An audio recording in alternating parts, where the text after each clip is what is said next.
Thank you. Thank you so much. Thank you. Please have a seat. Thank you. Well, good morning, everybody. Thank you, Deputy Secretary Mayorkas, Judge Roberts, Director Rodriguez. Thank you to our archivist, David Ferreo, and everyone at the National Archives for hosting us here today in this spectacular setting, and to my fellow Americans, our newest Americans. I'm so excited.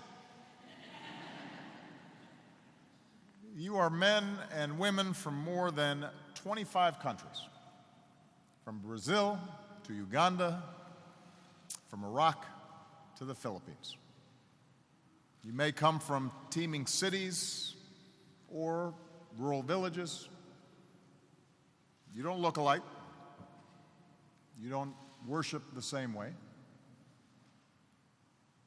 But here, surrounded by the very documents whose values bind us together as one people, you've raised your hand and sworn a sacred oath. I'm proud to be among the first to greet you as my fellow Americans. What a remarkable journey all of you have made.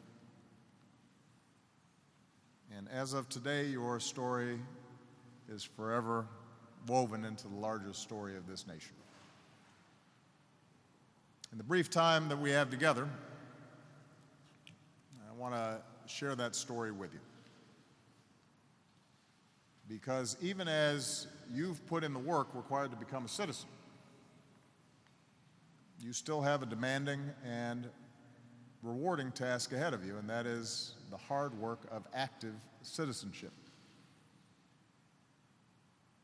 You have rights and you have responsibilities. And now you have to help us write the next great chapter in America's story. Just about every nation in the world, to some extent, admits immigrants.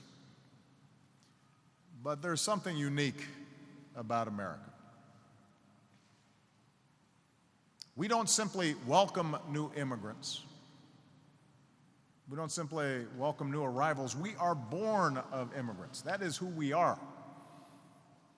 Immigration is our origin story. And for more than 2 centuries, it's remained at the core of our national character. It's our oldest tradition. It's who we are. It's part of what makes us exceptional. After all, unless your family is Native American, one of the first Americans, our families, all of our families, come from someplace else. The first refugees were the Pilgrims themselves, fleeing religious persecution, crossing the stormy Atlantic to reach a new world where they might live and pray freely. 8 signers of the Declaration of Independence were immigrants.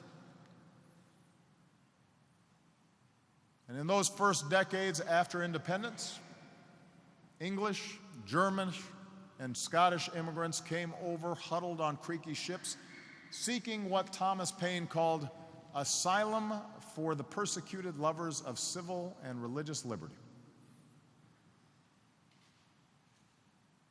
Down through the decades, Irish Catholics fleeing hunger, Italians fleeing poverty, filled up our cities, rolled up their sleeves, built America. Chinese laborers jammed in steerage under the decks of steamships, making their way to California to build the Central Pacific Railroad that would transform the West and our nation. Wave after wave of men, women, and children from the Middle East and the Mediterranean, from Asia and Africa, poured into Ellis Island or Angel Island, their trunks bursting with their most cherished possessions, maybe a photograph of the family they left behind, a family Bible, or Torah, or Quran, a bag in one hand, maybe a child in the other, standing for hours in long lines. New York and cities across America were transformed into a sort of global fashion show. You had Dutch lace caps and North African fezzes, stodgy tweed suits, colorful Caribbean dresses. And perhaps, like some of you, these new arrivals might have had some moments of doubt, wondering if they had made a mistake in leaving everything and everyone they ever knew behind. Life in America was not always easy. It wasn't always easy for new immigrants. Certainly it wasn't easy for those of African heritage who had not come here voluntarily, and yet in their own way were immigrants themselves. There was discrimination and hardship and poverty. But like you, they no doubt found inspiration in all those who had come before them. And they were able to muster faith that here in America, they might build a better life and give their children something more. Just as so many have come here in search of a dream, others sought shelter from nightmares. Survivors of the Holocaust, Soviet refuseniks, refugees from Vietnam, Laos, Cambodia, Iraqis and Afghans fleeing war, Mexicans, Cubans, Iranians leaving behind deadly revolutions, Central American teenagers running from gang violence, the lost boys of Sudan escaping civil war. There are people like Philbert Florent Akwala from the Republic of Congo, who was granted asylum when his family was threatened by political violence. And today, Philbert is here, a proud American.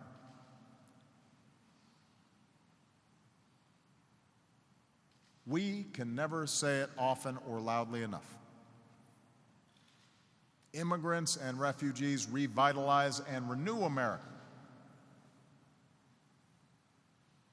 Immigrants like you are more likely to start your own business. Many of the Fortune 500 companies in this country were founded by immigrants or their children. Many of the tech startups in Silicon Valley have at least one immigrant founder. Immigrants are the teachers who inspire our children, and they're the doctors who keep us healthy. They're the engineers who design our skylines, and the artists and the entertainers who touch our hearts. Immigrants are soldiers, sailors, airmen, Marines, Coast Guardsmen who protect us, often risking their lives for an America that isn't even their own yet. As an Iraqi, Mohammed Ibrahim al-Naib was the target of death threats for working with American forces. He stood by his American comrades and came to the U.S. as a refugee. And today we stand by him, and we are proud to welcome Mohammed as a citizen of the country that he already helped to defend. We celebrate this history, this heritage, as an immigrant nation. And we should be strong enough to acknowledge, as painful as it may be, that we haven't always lived up to our own ideals. We haven't always lived up to these documents. From the start, Africans were brought here in chains against their will and then toiled under the whip. They also built America. A century ago, New York City shops displayed those signs, "No Irish need apply." Catholics were targeted, their loyalty questioned. So much so that as recently as the 1950s and 60s, when JFK had to run, he had to convince people that his allegiance wasn't primarily to the Pope. Chinese immigrants faced persecution and vicious stereotypes and were for a time even banned from entering America. During World War II, German and Italian residents were detained, and in one of the darkest chapters in our history, Japanese immigrants and even Japanese American citizens were forced from their homes and imprisoned in camps. We succumbed to fear. We betrayed not only our fellow Americans, but our deepest values. We betrayed these documents. It's happened before.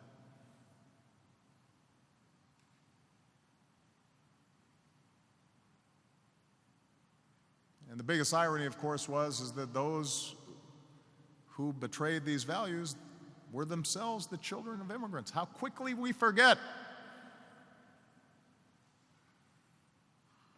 One generation passes, two generations passes, and suddenly we don't remember where we came from. And we suggest that somehow there is us and there is them, not remembering we used to be them.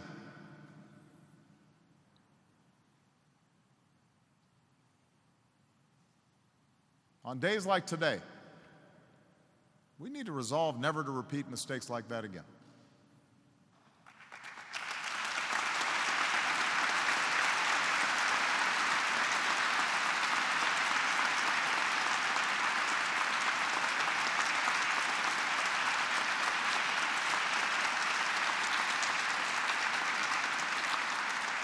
We must resolve to always speak out against hatred and bigotry in all of its forms, whether taunts against the child of an immigrant farm worker or threats against a Muslim shopkeeper.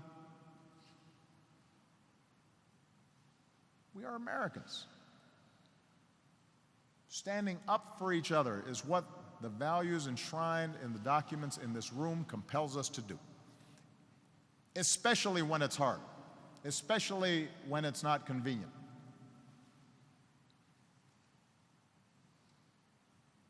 That's when it counts. That's when it matters. Not when things are easy, but when things are hard.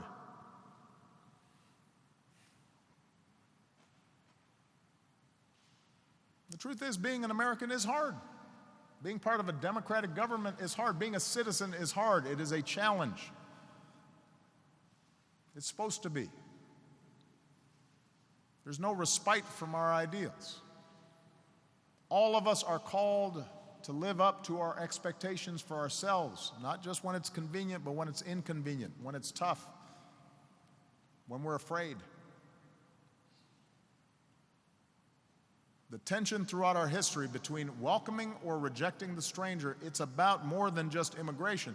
It's about the meaning of America. What kind of country do we want to be? It's about the capacity of each generation to honor the creed as old as our founding, e pluribus unum, that out of many we are one.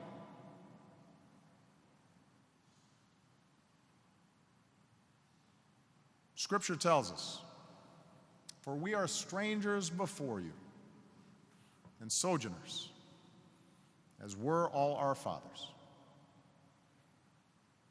We are strangers before you.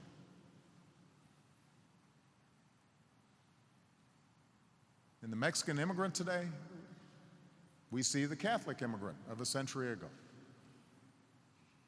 In the Syrian seeking refuge today, we should see the Jewish refugee of World War II. In these new Americans, we see our own American stories. Our parents, our grandparents, our aunts, our uncles, our cousins, who packed up what they could and scraped together what they had. And their paperwork wasn't always in order. And they set out for a place that was more than just a piece of land, but an idea. America. A place where we can be a part of something bigger. A place where we can contribute our talents and fulfill our ambitions and secure new opportunity for ourselves and for others. A place where we can retain pride in our heritage, but where we recognize that we have a common creed, a loyalty to these documents, a loyalty to our democracy, where we can criticize our government but understand that we love it, where we agree to live together even when we don't agree with each other, where we work through the democratic process and not through violence or sectarianism to resolve disputes, where we live side by side as neighbors, and where our children know themselves to be a part of this nation, no longer strangers, but the bedrock of this nation, the essence of this nation. And that's why today is not the final step in your journey. More than 60 years ago, at a ceremony like this one, Senator John F. Kennedy said, "No form of government requires more of its citizens than does the American democracy."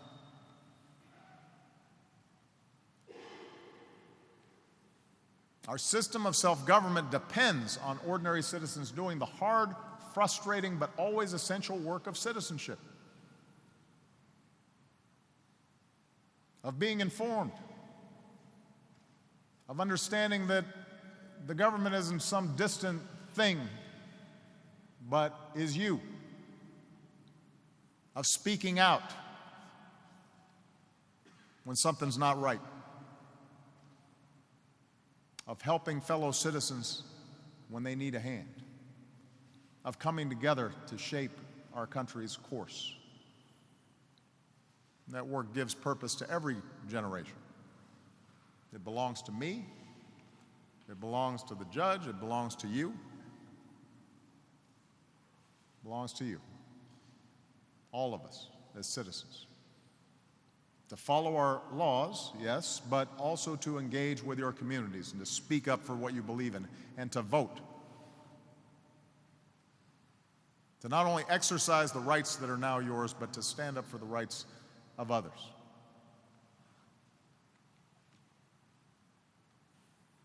Birtukan Guduya is here from Ethiopia.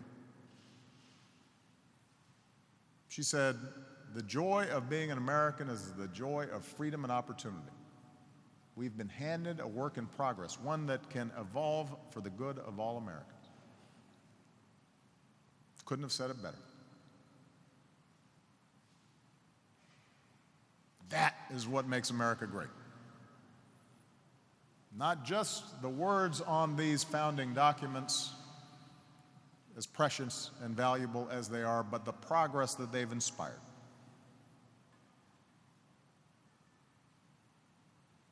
If you ever wonder whether America is big enough to hold multitudes, strong enough to withstand the forces of change, brave enough to live up to our ideals even in times of trial, then look to the generations of ordinary citizens who have proven again and again that we are worthy of that.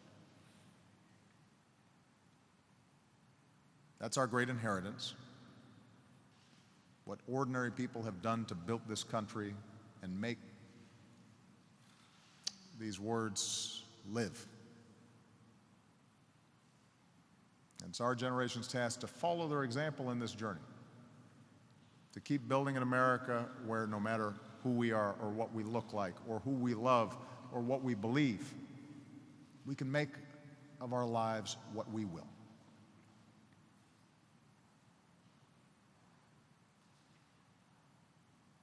You will not and should not forget your history and your past.